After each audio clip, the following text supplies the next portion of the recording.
Hey Stephanie, okay, so here is your past life spread.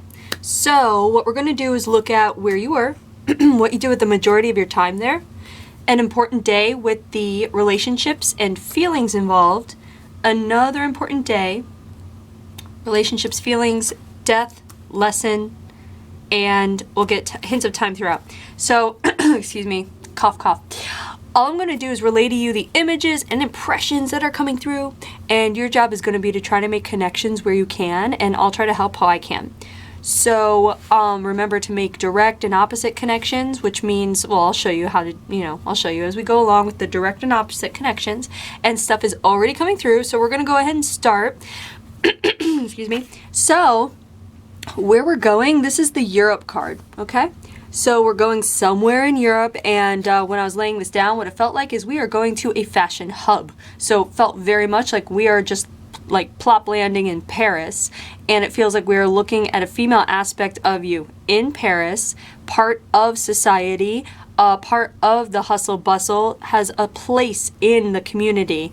Now, what's really cool is before I laid the cards, I felt like I was getting kind of a witchy vibe, just like a witchy vibe. And I don't get a lot of like witches and stuff like that coming through here, It's generally, a lot of these are more like common lives, and you learn the lessons, through that kind of simple kind of life. But in this case, it had a witchy vibe, and I'm laying this out, and as it's kind of coming together, it's basically, we're looking at an aspect of you that is very intuitive and feels like it's intuitive in the generational sense, like a lineage, like your mother, grandmother kind of thing for this aspect.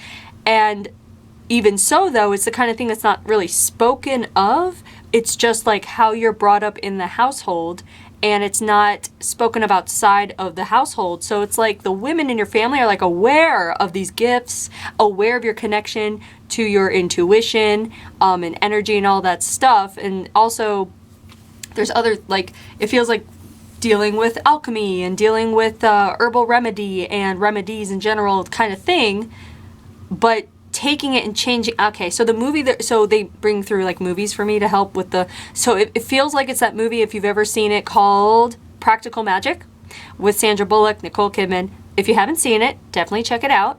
If you have, you probably have, I don't know, but that movie's coming through because what they do, all the women in the family are intuitive, they have gifts, right? They're all witches. But what she does is she opens up a lotion, shampoo, conditioning shop, like a, what's it called, like a Bath and Body Works-ish kind of thing, you know what I mean, just for herself. And so it's like she's using her witchcraft or her magic or her intuition power, blah, blah, blah, but she's applying it to the real world, so to speak, or I should say society. She can utilize it in society without telling them, hey, I'm a witch and I'm mixing, these herbs into your shampoo to help you with your dandruff, like that kind of thing. So that's what we're looking at here, is this aspect of you that is very fully aware of the gifts and abilities, intuition in the family and herself. However, being part of the society and community is important. And a lot of times we see witches come through when they do come through these readings. It's like, oh, they're off isolated in the woods, in their hovel of a home, you know what I mean? But in this case, we're actually looking at someone who owns, it feels like a studio apartment in a sense, or an apartment that's very like bright light, high up, very like, I want to say like well-to-do, in the sense of financially comfortable. It feels like we're looking at a very educated woman, something you would consider sophisticated, I guess. And this person looks almost very French, like she's slender. I want to say, and I don't get a lot of these details a lot, like specific, but I want to say like 5'6", 5'7", light brown hair, delicate features. She looks like a French woman. She dresses elegantly. A lot of light clothing, like beiges and whites, okay? So all of this can be coming through to connect with for some reason, right? So for example, you can connect with the idea of being an intuitive yourself, not using it, or using it in a way where people don't know you're using it. There's also the idea of knowing it's in your family or inheriting something in your family, whether it is intuition or it can even be it could be anything inherited by your family. That would be a direct connection if you came back choosing to inherit from your family. But we're leaning towards like gifts, abilities, intuition. I'm not saying inheriting diseases. I'm saying more like inheriting a love of nature, or like a aptitude for mathematics, or, you know, I'm not saying that specifically, but that kind of inheritance of like a knowledge, an affection, a love for certain things, or even a dislike for certain things, you know, flavors or music or whatever it may be. It's not, but I'm not talking about like biologically at this point at least. So we're looking at that. We're also looking at something about the way this woman is. So it could be a direct or opposite connection based on how they're bringing it through. Either one, you could be someone who doesn't care about your image. You're all natural, and maybe you like dark colors, right? This is going to be the opposite connection kind of thing. Maybe you like your hair down a lot, and maybe you're curvy. Maybe, you know what I mean? Like, so basically I'm saying, if your image is important to you in any way in your life, if that's something you've noticed about yourself, or something that is a theme, you know, like you care about your image in that way, which is normal because, you know, a lot of women do. If that's the case, it'd be interested to see where you went in this life, this current life you're living, because otherwise the direct connection would be if you consider yourself to look or feel French, or if you like the aesthetic of the French design or attire or clothing, or even like hairstyle, makeup, the movement, there's something graceful about it. So if in this life you're a klutz, that would actually make perfect sense, because this woman here is like just so graceful. So if you've ever wondered, how come I can't be graceful? How come I can't be like super feminine? How come I can't be like that posh, sophisticated thing if you aren't? But you've wondered, it's because this aspect is already experiencing it, already has experienced it. And you can if you want, but if you find you're not that way in this life, it's because you're not supposed to be, because you already were. However, you can always tap into it when you need to like pull it together for events and things like that. On the other hand, the direct connection would be if you continued to prioritize what you wear, how you appear, just, you know, the overall appearance. Like if that's important to you, then that comes from this, because there is also a creative aesthetic aspect to what this person does for a living in their daily life, not just how they live their life, but the lifestyle itself. We can say this aspect, the entire lifestyle, there's something aesthetic about it, and not just aesthetic as far as you look, but in the movement, even in the speech, there's something very, again, it's French, and French has a certain, or French women, they have a certain way about them, and if that's ever pulled to you, that would be a connection as well. If it's the kind of thing where you know about it and you're like, oh God, I wouldn't want to live like that. That's too polite, or too put together, or too clean, or too fancy, or whatever it is. And you're actually like, not me. That's a connection as well. It would just be opposite. So keep that in mind. We are dealing with the theme of image and aesthetic, self-image, and also the image of the lifestyle. Like, if it's important to you that you are reflecting your inner world on your outside, that is a connection. And I feel like, if anything, there's a message that it's like this woman here was so obvious about it, about her cultivating her outward appearance, so to speak, to the world, that it's like a message of, you can, if you want, cultivate and create whatever aesthetic or whatever you want to put out there. You can change within a day. People might question you, and you might feel maybe a little weird or whatever, but if it's a desire of yours to portray yourself in an aesthetic sense in any way to yourself or others, it'd be time to start doing that. And this also feels like it's coming through with that. It's almost like they want me to talk about a business brand, and they want me to say something like, that's what's so important about, you know, cultivating a business and growing a business. And let's say you are your business, that kind of thing, right? But with a business, you want to tie everything seamlessly together, from the cards you get for the business cards, to the website, to the headshot you put up, to, you know, that kind of thing, the voice, the style, the of all your business coming together, the logo, and it's all streamlined, and it has a certain appeal, and it's seamless. So how that might apply to your life, make some connections. So we could literally be talking about, if you're thinking of going into business, or you have a business and you're thinking, oh, how am I going to do this, or how am I going to make it take off or be successful or get, you know, whatever it is, clients, this would be a message for that, simply to make sure that, and to know that you're capable of, but make sure that everything is seamlessly, aesthetically kind of on board with each other and kind of makes sense, flows with each other. And that it is something to consider that if it is a business, let's say, that you also seamlessly flow with the aesthetic that you're putting out as your business, if that makes sense. So it's almost like, you know, representing who you are, what you do, your life, all that kind of thing. Now, if this is something that you absolutely just don't even care about, that's the opposite connection. But there is something here about, if this is important to you, you have everything it takes in order to cultivate the aesthetic that you want to put out there. And this is also about creating the inner world.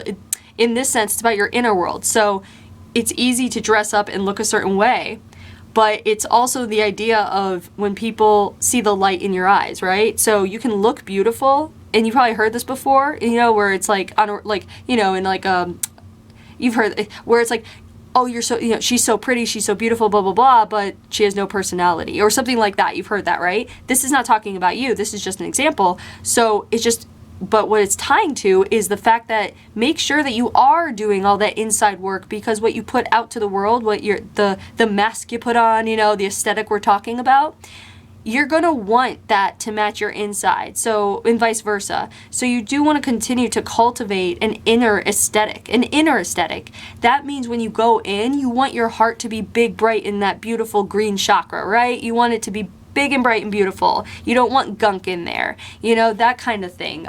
You want to go in and you want to look at the thought patterns that run your life, and you want to see if they cause disrupt or upset or disconnect within you. And if so, you want to start to train your thought patterns to think more positively, to reflect more beautiful, I want to say energy within you, to generate more beautiful energy. So these are just a couple of examples, but if you do that inner work, and maybe that's what you're in the middle of right now, is a transformation, and it's very possible.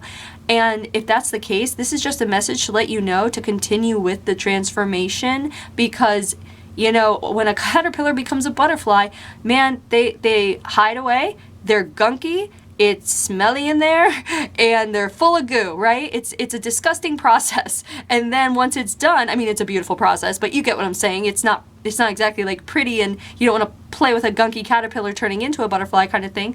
But that's what I'm saying is, give yourself the time that you need. Don't be hard on yourself, because you can bet that as long as you are putting in some work every day, just a little bit of work every day, whether it's a 5-minute meditation, whether it's catching a judgmental thought and switching it with the thought of love, whether it's just speaking authentically from your heart to someone, saying something kind, that kind of thing. These are all inner workings, and as long as you stick with whatever inner working you're doing, the transformation, that butterfly's there. It's already formed. It's already made. It's just about stepping into the body of the butterfly that's waiting for you. You just have to keep working on yourself in that way, and this is a continual process your whole life. So you're not just going to become one butterfly the rest of your life. You're going to be a butterfly, and you know butterflies don't live very long, so what's going to happen? You're going to hit another transformation period. You're going to go through the goo, get to another butterfly body. That's what we're looking at here. So we're also looking at a message for you to be comfortable with the process that occurs, because the process can take long.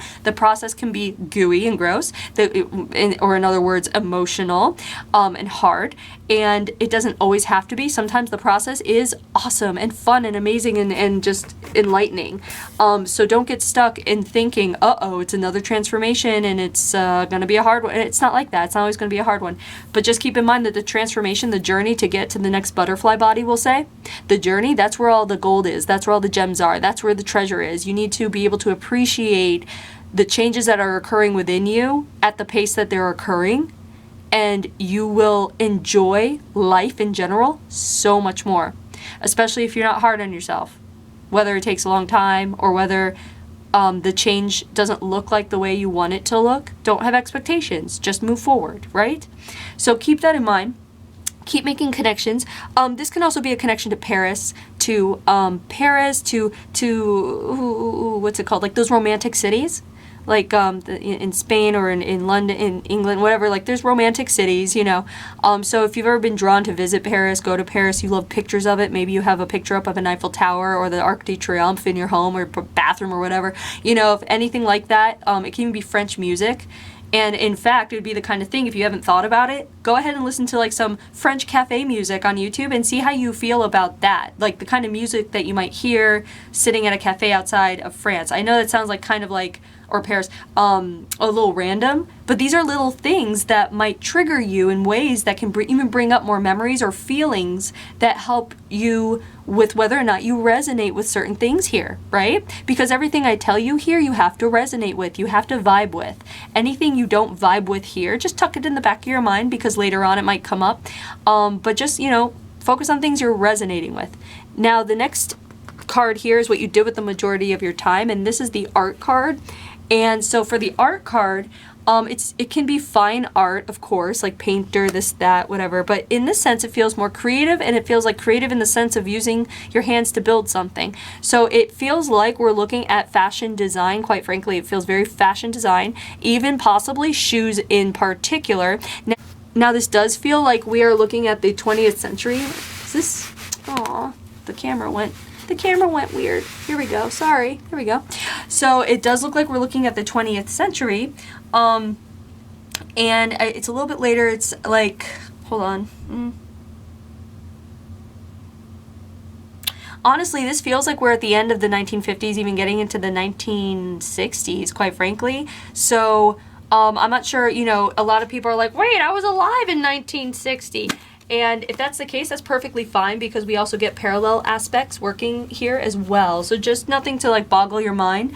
And if not, that's, you know, good, fine. We see people that will have a life and then they'll just turn around and basically be born and get reincarnate a week later, a month later, year later kind of thing anyway. So just keep that in mind. It's not really important. But it does feel like we are a little bit past midway through the 20th century, which we don't get a lot of those super modern lives. This means there's probably a quick turnaround for you. Which means that also it feels like there is a lesson overlapping. So we'll get to that lesson, but it could be the lesson of the image thing already that you are continuing to work on if you vibe with that. So we are looking at someone dealing, it feels like with shoes, it feels elegant, it feels women's shoes, it feels like they're showing me a chunk of a heel. It's a chunk heel. Okay, so that's interesting. So this heel is like white-ish, maybe even beige itself, and it is that thick. So we're not looking at a stiletto, we're not looking at chunk, we're looking at something that's kind of in between. And why that might be important is for you to Google, because you might be able to see what designs were in favor in the 1960s in Paris being made. You want to look and just check and see what the style of shoes for women were in kind of like the fashion-y area. And see if the heels, if that's a heel that was there. Because I don't, you know, they're different eras, different fashions, so that might be useful in some way. But we're seeing her, let's see. Okay, so this is someone who's used to drawing, sketching. That can connect with you in the way of if you draw or sketch when you're stressed, or draw or sketch when you have ideas. If you ever draw your thoughts into ideas, like if there's an assignment that says, okay, either draw or tell us this, and you're like, I think I'll just doodle a little bit. So if you're a doodler, if you've ever been a doodler, you know, growing up, now, whatever it is, continue to do that. It's very useful, but it would stem from here for someone who is doodling. In fact, I'm actually, no, it doesn't stem from here. I feel like there's something about the doodle aspect in other lifetimes that came before carried over. So keep that in mind. But anyway, there is a doodle aspect, or again, the aesthetic, seeing color and shapes and things versus words and numbers kind of thing. So actually that in itself, if you're connected with the idea that you are more right brain than left brain in this life, if you work better with color, shapes, blah, blah, blah, versus numbers and letters, that is just a connection in some sense of the word. And if not, if it's opposite, that's an opposite connection. So this can also connect with you if you've ever had an interest in designing your own clothes, sewing, learning to create your own, it could be cosplay or clothes, any kind of, even shoes, accessories, jewelry. This is about making things that are aesthetically pleasing to you. So this can also, what comes to mind is the idea of even like clay figures. So it doesn't have to be things you wear necessarily, but it could be things that you might see in your daily life or express your creativity through as a decor, if that makes sense. But we are looking more at attire or accessories, maybe bags, hats, gloves, whatever. So we're looking at knitting, crocheting, sewing, drawing, even if you've drawn fashion, where it's like just a model with like an idea. If you've ever gotten into the fashion thing, that's that. But we are, again, this can simply be art. Are you artistic? Do you want to be? This can be the kind of thing coming up to show you that you need to start being artistic and expressing yourself creatively in either new ways or ways you haven't done in a while that you want to, because you might be slacking from giving yourself that creator energy by creating and drawing and being artistic, because there is something very artistic within you. And if you don't feel that, you have to tap into yourself and feel it, because it's there. So just make sure that you are doing something artistic. Keep in mind, artistic is kind of the same word as meditation, because people think, oh, to meditate you have to sit down, close your eyes, kumbaya, and that's not the case. You can meditate while you're walking, dancing, singing. It's about being in a state of mind. So artistic, creative, that kind of thing, that's just, again, it's how you define it. So artistic can, even if you sing music, artistic can be simply having an eye for placing things. So what's coming up also is an idea.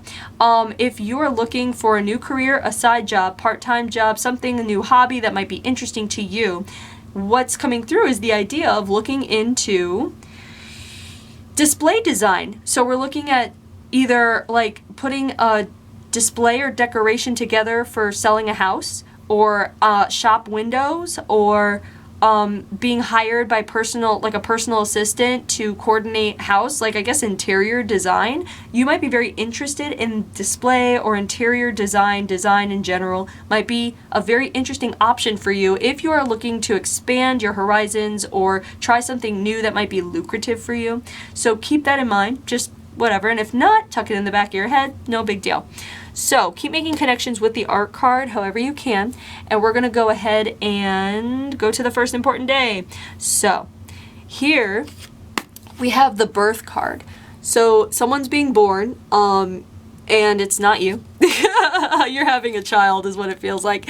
And then this is the soul group, which means we're looking at someone who is from your soul group coming in. It was what it feels like. This kid, you've been waiting for this kid, lots to teach you. This card here is the negative positive card. So it's a duality card, which means it could be negative or positive or both. So we're trying to see what's going on here. Okay, so what's happening is there's something about you being married to someone that allows you to pursue your passion in this way, or your career. It's like you got into an arrangement marriage-wise with someone that's very like suitable for you. It does not feel passionate, but it feels very suitable, and this aspect of you wants suitable. That's what's good for this aspect. You work well together. It's very what you might call compatible, right? So when you say compatible, you don't really think of love and sex and passion and lust and blah blah blah, all that good stuff, right? You're thinking, okay, so this is a nice relationship, a good partnership. You work well together. It's very pragmatic, but it's great here. So like I'm saying but because, it's almost like I'm assuming that people or women want the passion and all that, jazz, but that's not always the case. And obviously we're seeing that here, and it's like, I know that, it's just that, I'm just assuming or whatever, but so it's not a bad thing. It's actually a really good thing for this aspect, because this way it's like it's just allowing you to do your job in your business, and then it's allowing him to do his. And also being married at this time, the 1960s in Paris, there's something about there's something very like okay, hold on. It's like giving you a foundation to work from. So let's say you're being hired by someone.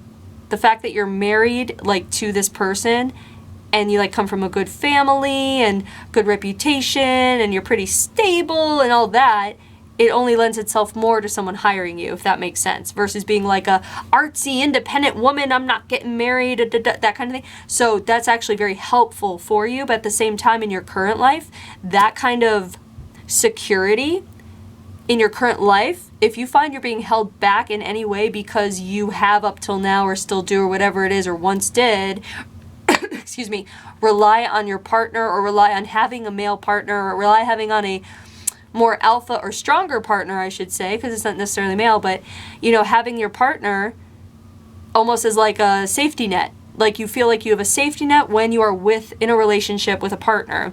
And if that's the case in your current life, and if you're honest with yourself and find that it is holding you back in some way, whether it's making you too comfortable where you don't go after what you want because you're so happy at home that it's not like you don't have any motivation to get out kind of thing because you're so happy in the relationship, right? So it can be that way, or that it's such a safety net, or there's a partner there where it's like they demand your attention, or maybe they're not encouraging. So basically make sure that if you are in a partnership, or if you're someone who feels like you need a relationship in order to be successful, happy, or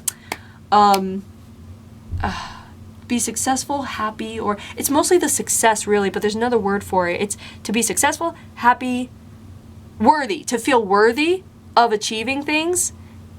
That's the inner work that we were talking about before that you need to switch your belief system on. So if you're feeling held back in any way because of that issue, and it's okay if not, but if you are, that's an inner belief that you hold that you need to change. So that's what I'm talking about with the inner workings, because there are belief systems that we all hold on to that some of us don't even realize we have because they're trained into us from very young. But this is the work. You need to go in and see where all your beliefs lie, where they originate from, what stance do you have with your beliefs, and you need to rework them so that you can really like create space for yourself and open up the definition of certain things, like being successful. What is successful to you? You know, is it money? Is it feeling loved? Is it feeling like you've achieved something financially or successful, or business-wise, I should say, or you know what I mean? So it's almost like this message of make sure that you realize that you create your own life. The artist, you create your own life. So to recreate your life, look at the certain definitions that you hold as rules, basically. What is love? What is being in a partnership? What is success? What is spiritual? You know what I mean? Like all these definitions we have, you can rewrite them. And when you rewrite your definitions to be broader and create more space within you, that's when you can grow. You're like giving yourself permission to have room to grow into new heights and new abilities, right? So just keep that in mind. Now we are looking at a birth. So this is a double-edged sword here too, having that partnership. And the thing is about that pragmatic partnership is that your partner also expects you to do your duties as the wife, just like you expect him to do duties as the husband, and you don't mind. You don't mind because that's what you signed up for. That's who you are in this life. So in your current life, you might be someone who's totally like, I'm all about freedom and independence and women's rights and feminism, and I don't need kids and I don't need a part, blah, blah, blah. And if that's the case, that would make sense too. It'd be an opposite connection, because here it's all about, it's still very much traditional, except for the artist's heart and the intuitive ability and the intuitive knowledge of the lineage. So they have a child because it's time. It's the right time, right? So there's a child born. Now, this child does hold her back a little bit from her work, but it's like she planned for that. She knew, okay, I'm going to get married, I'm going to do my work, eventually we're going to have a kid. I know I'm going to have to kind of take a step back and manage the child and the parenting thing, blah, blah, blah. And that's what she does. And so it's positive, negative, because there's both involved. It's a little bit, you're a little torn because she has to scale back on her work, which she loves so much. At the same time, she loves this kid too. So she doesn't mind the mother-wife aspect. So in your current life, how does the mother-wife aspect play into your life? Because that's a connection you're going to want to make. But there's a soul group here, meaning that this child is part of your soul group. And the child has come in at this time to teach you lessons that you basically signed up for, contracted with, to learn the lessons of being the mother of this soul to learn lessons of being the child of your soul. So it's all set. It's just now about learning the lessons as you grow together. So a lot of this lesson here for the woman, she learns pretty easily. This aspect of you is, okay, prioritizing time. There's something very pragmatic about this person who's good at organization, scheduling, tasks, making lists. If you're a list maker and you're organized and you like to know ahead of time and you have an agenda, or you like to plan out kind of thing, write it out or whatever it is and stay organized, That would be a connection here. The opposite connection would be in your life if you're like, I'm messy, but I know where everything is in each pile. Like, you know, that kind of thing. That makes sense as an opposite connection. Someone's so put together here, the soul very likely wants to come back and have a little messy fun or whatever. So either way, you can connect with the organization thing. And there's something else about the child thing. So if there's a child theme coming up in your life, like, do I want kids? Maybe I don't. Maybe you already have them. But it's your feelings about having children and also your feelings about prioritizing children. So we're looking at something having to do with changing the family dynamic model. So if you have decided to come back into this life and have a family, it's very likely that you are very capable, if you haven't already, of changing the family dynamic in such a way where we're looking at someone who might want to homeschool their kids, or someone who wants to nurture the more, let's say, organic, holistic, spiritual gifts that the child might show. Because it's very likely if you do have children that they would be special children, like in a, you know, indigo, rainbow, like, you know, the kids coming in there are high vibe. And if you don't have kids and you don't want kids, that'd make a lot of sense, because that would mean that this is your time to shine. This is your time to prioritize you over them. But if you have kids, this is also about priority. So it's about getting the babysitter. It's about saying no. It's about giving yourself you time. Mommy has to go, you know, mommy gets to be in the bedroom for an hour and you go play because mommy needs to decompress. So think of it that way. That the theme of children, of prioritizing family, of prioritizing yourself, but overall a message of making sure you do prioritize yourself. And it might be hard if you have kids, but wouldn't you rather raise children in an environment where you feel like you are giving to yourself enough and everything you want so that you can give them the love that they need without any resentment? That's the best way to do it, because otherwise you're going to resent those kids for taking up your time and energy when you didn't give yourself the things that you needed. So just make sure that you are prioritizing yourself and giving you what you need and want, and especially before others' wants. Give yourself what you need, and your wants come first before other people's mere wants, not needs, right?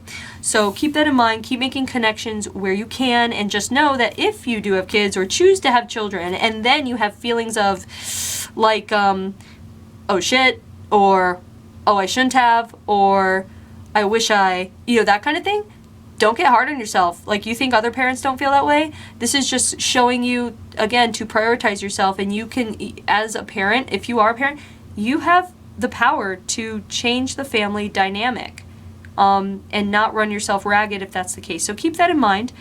And keep making connections with the child thing. But there is someone in your life that is part of this soul group too. I feel like you guys are in there a lot together. So it's very likely this kid is back in your life or coming back in your life, and it doesn't mean it's your kid.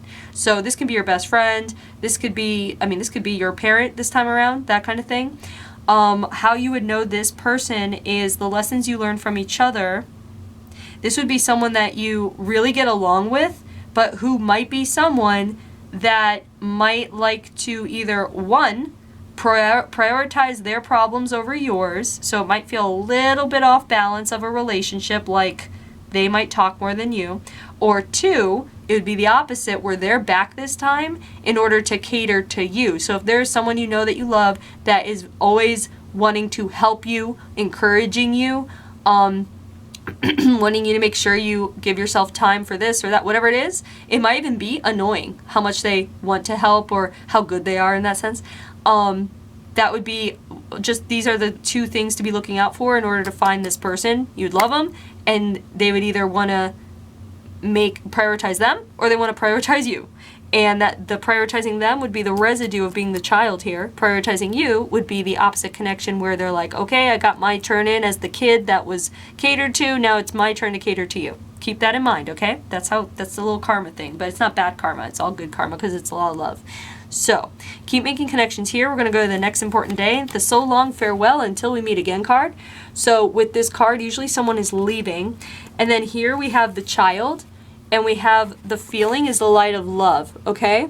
So what's really interesting is we're looking years later when the child has grown up, and we're looking at the time when it's time for them to go either be out in the world as a student, go to college away from home, or out in the world as they're done with college and their education, because I feel like education is important in this family model. But they're done, they're going to they're going to their first like job away from home kind of thing. It doesn't feel like this person stays near home. And so on this day, it's a big deal because it's like, this is a day of letting go. And that's really hard to do with your own child, but also with things in general. And I feel like the big message here is the idea of learning to let go of things from your past that you have no control over. And how you do that is either one, you can forgive it if it needs forgiveness, either yourself or the situation, but also two, wrap that in your love, the memory. So you think of what you need to let go of, and you know what you need to let go of. A lot of times it's a past relationship, or it's a memory you have where it comes up and you might wince because it's so embarrassing, or certain things from your past that you aren't proud of. It's over. So, I mean, it sometimes it might not feel like it's over because it can live so viscerally in your body and mind, but the past is in the past. So, what you want to do is the next time you feel that thing coming up in you, in your memory, in your mind, in your body, of something in the past that you know you haven't let go of yet, you need to let it, you need to acknowledge it. Like it's, oh, here it is, here's that memory. Acknowledge the memory, become aware of it, there it is, and then send it loving energy in whatever way feels right to you to do that. So a lot of people will see the memory and then they'll just send love in the visualization of coding the entire visual memory and the feelings they're feeling, coding it in like a beautiful golden light, a white light, a pink light, and allowing that light to settle into the memory, kind of like it's a filter, how you might see a filter on a camera. And that light is all loving, and you're just sending loving energy and forgiving energy, and just letting the thought go on its way with that loving energy, and just with the intention of, okay, let's let it go. It's from the past, and we'll love it for the role it played in my life. Even if it's a person, the role you played in my life. There's love there, there's forgiveness, let's move on. That kind of thing. So it's using intention, it's using intuition, it's using energy, and it's a great practice to do. And I feel like that's what this is, because it's all about letting go. And it's really hard to let go of people in particular. So there are times when you just have to cut the cord. You just have to cut the cord, and it doesn't have to be your kid. And I'm not saying cut the cord all the time. I'm saying if there is someone toxic in your life from your past that keeps popping up, like let's say it's an ex-lover and you just, for some reason, you feel the cord, the connection there, but you know it's not good for you and you know it's not going to be in the long run, you know, the right thing. That's the kind of cord you should probably cut, you know. But if we're talking about someone you love, who's far away and you miss them, you don't have to cut that cord. You just send them love and you miss them from afar, and that's okay.